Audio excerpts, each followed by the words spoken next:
इस वीडियो में आचार्य जी कहते हैं, आकाश से प्रेम सीधे नहीं दिखता, वो पिंजरे के प्रति विद्रोह बनकर प्रकट होता है। चलो सुनते हैं। प्रश्नकर्ता: सर, मैं उत्तर प्रदेश से आता हूँ, यहाँ पर सरकारी नौकरी करता हूँ।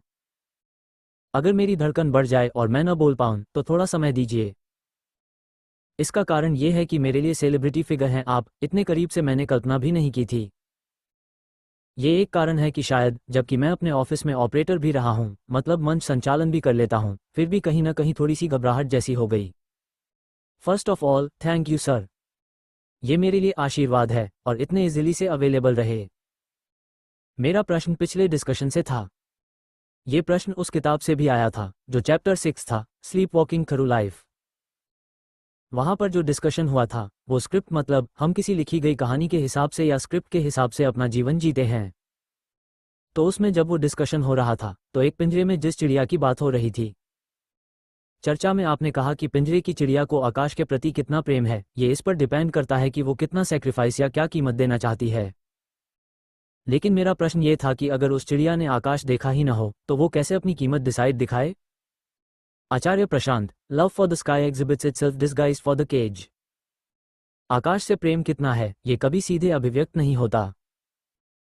बिल्कुल ठीक कहा, आकाश उस चिड़िया ने नहीं, किसी ने नहीं देखा। सत्य देखने की चीज होती ही नहीं है, तो कौन देख लेगा? सत्य ऐसी चीज थोड़े है कि जाकर देख आओगे, अनुभव कराओगे। पर उस अदृश्य के प्रति प्रेम होता है, वो प्रेम अभिव्यक्त कैसे होता है? पिंजरे के प्रति नकार से।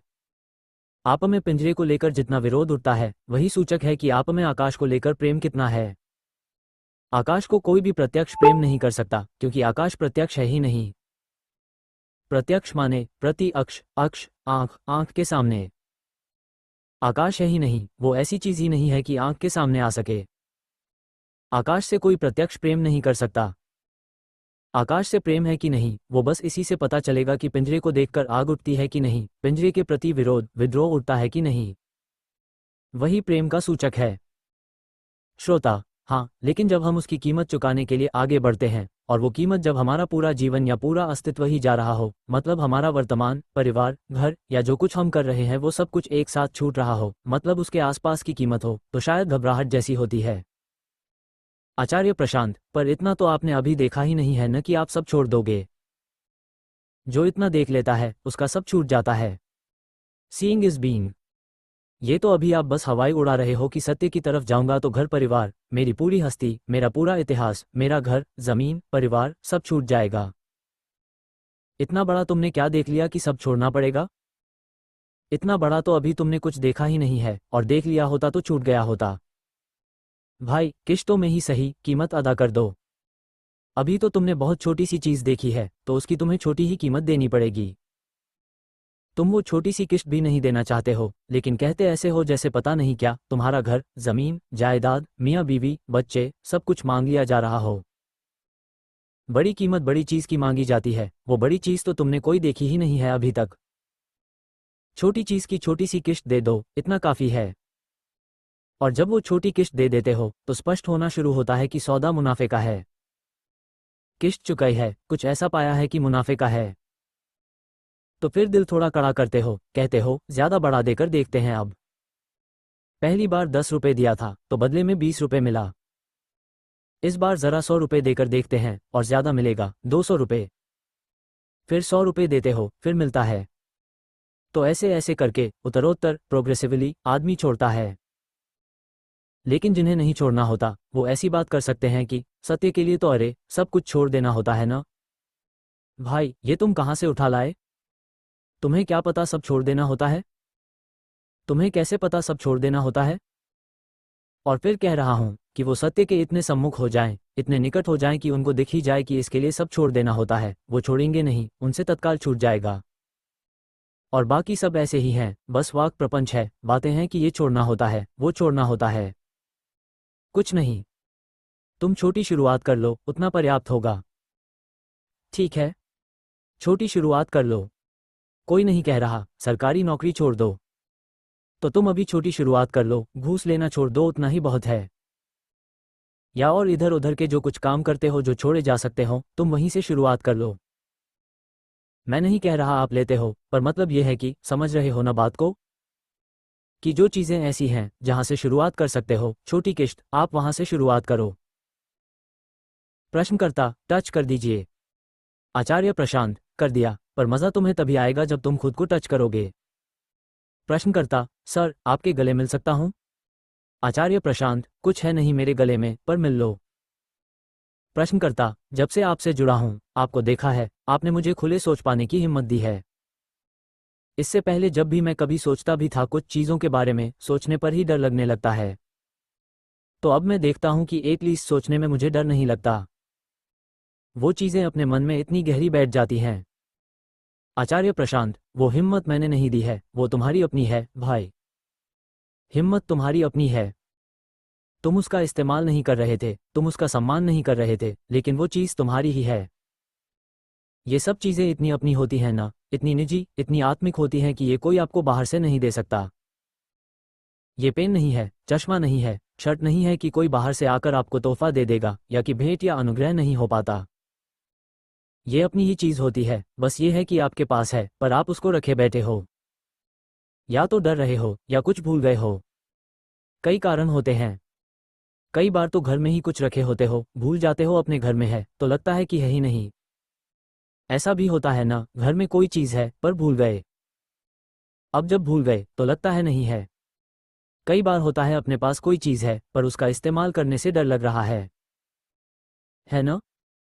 तो कई बार है, पता भी है, इस्तेमाल करने में डर नहीं लग रहा, पर दूसरी चीज़ को इस्तेमाल करने में ज़्यादा लालच है, तो दूसरी चीज़ को इस्तेमाल कर रहे हैं, इसकी उपेक्षा कर रखी है। तो कई तरह की संभावनाएं, स्थितियां होती हैं कि हम अपनी ताकत को सक्रिय नहीं करते। अधिक से अधिक मैं ये कर सकता हूं कि आपको बता सकता हूं कि हर तरह की कमजोरी गैर जरूरी है। मैं आपको ताकतवर नहीं बना सकता। मैं बस ये कह सकता हूं कि आप जिस कमजोरी को पकड़कर बैठे हो, वो आपका स्वभाव नहीं है, और इस कमजोरी को पकड़ने में आपका कोई लाभ नहीं है। मैं आपको अधिक से अधिक बस कह सकता हूं कि खुद को देखो, तुम कमजोर नहीं हो। बाकी ताकत भी आपकी है, दृष्टि भी आपकी है, जीवन भी आपका है, जिम्मेदारी भी आपकी है। मैं बस कुछ बातें बोल सकता हूं, बाकी सब आपको ही करना है। ठीक है? तो मुझे उस चीज़ का श्रेय मत दो जो मेरी है नहीं, जो मैंने किया नहीं। मैं बहुत छोटा आदमी हूँ, ऊंची सारी जितनी चीज़ें होती हैं, वो अपने अंदर ही होती हैं। आदमी बेटा सारे ही छोटे होते हैं। मैं ये नहीं कह रहा कि मैं तुम्हारी तुलना में छोटा हूँ, मैं कह रहा हूँ, आदमी ही छोटा होता है। ठीक है? तो जो अच्छी, ऊंची, अनंत बात होती है, वो अपनी ही होती है, अपने भीतर की होती है, और उससे संबंध बनाने की जिम्मेदारी खुद की होती है। कोई दूसरा आकर बस कुछ इशारे करेगा, कुछ ये वो, थोड़ा सा कहेगा, देखो देखो, उधर देखो। वो एक चलता है ना मीम, उधर देखो, उधर देखो। तो वैसे ही मैं भी आकर रात में 10:30 बजे बार बार बोलता रहता हूँ, देखो देखो, खुद को देखो, आईना देखो। इससे ज्यादा मैं क्या करूँगा? मैं जोकर हूँ, मैं तुम सबका जोकर हूँ। प्रश्नकर्ता, एक्चुअली आचार्य जी, मैं बचपन से बहुत ज़्यादा सवाल पूछता था, पर महसूस ये करता था कि जब भी मैं पूछता हूँ, तो लोग, मोस्टली पता नहीं होता, तो वो दबा देते हैं। फिर मैं उसके बाद अग्रेसिव हो जाता था। या तो मैं उनको अथॉरिटी मानने से ही पूरा इनकार कर देता कि बातें न सुनूं। इसलिए मुझे स्कूल में वो बहुत ही बोलते थे, अच्छा स्टूडेंट है। पर मैं बिल्कुल कभी अच्छा स्टूडेंट नहीं रहा। आपके आगे आके बोल रहा हूँ, बट मैं कभी स्कूल में होमवर्क नहीं करता था कि वो दे देते थे, ये रट के आओ। मुझे रटना बिल्कुल पसंद नहीं था। वहाँ से मैं खुद पढ़ने की कोशिश कर रहा था। ऐसे में मुझे साइंटिफिक दुनिया की तरफ एक झुकाव हुआ। उसमें मुझे ऐसा लगता था कि साइंस में जो आदर्श है, कि हम दुनिया को देखेंगे तो दुनिया की तरफ एक सवाल या एटीट्यूड रखेंगे, कि जो भी आगे दिख रहा है, उसको पूछना कि वो है क्या। उसके बारे में जांचना, पड़ताल करना। और वो चीज़ मुझे बहुत ज़्यादा दिलचस्प आई। फिर मैंने ये सोचा कि मैं आगे चलकर एक वैज्ञानिक बनूंगा। साइंटिफिक दुनिया में मैं मैरी क्यूरी के जीवन से बहुत ज़्यादा प्रेरित हुआ हूँ, और डॉक्टर ए. पी. जे. अब्दुल कलाम और भारतीय वैज्ञानिक डॉक्टर साहिल शाह से बहुत इंस्पायर्ड हूँ। आचार्य प्रशांत, सवाल जल्दी पूछ लेना चाहिए था। सारा समय सवाल ने ले लिया, मैं बोल ही नहीं पाया कुछ। अभी एक सेंटेंस दे रहा हूँ, एक सेंटेंस में कुछ बोल सकते हो तो बोलो। प्रश्नकर्ता, आचार्य जी, आप रिक्लेम करने की बात करते हैं। मैं साइंस को रिक्लेम करना चाहता हूँ।